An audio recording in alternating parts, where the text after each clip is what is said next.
نحمدہ ونصلی علی رسولہ الکریم فاما بعد اعوذ باللہ من الشیطان الرجیم بسم اللہ الرحمن الرحیم السلام علیکم ورحمۃ اللہ وبرکاتہ۔ اسلام کی بنیاد 5 چیزوں پر قائم ہے۔ حدیث نبوی صلی اللہ علیہ وسلم ہے، رسول اللہ صلی اللہ علیہ وسلم نے فرمایا، اسلام کی بنیاد 5 چیزوں پر قائم کی گئی ہے۔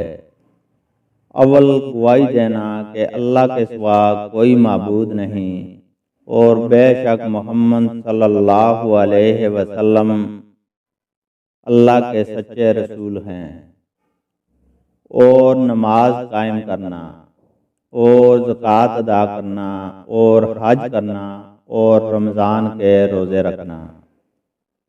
اللہ تعالیٰ سے دعا ہے کہ وہ ہمیں نبی اکرم صلی اللہ علیہ وسلم کے بتائے ہوئے طریقہ پر عمل کرنے کی توفیق عطا فرمائے، آمین۔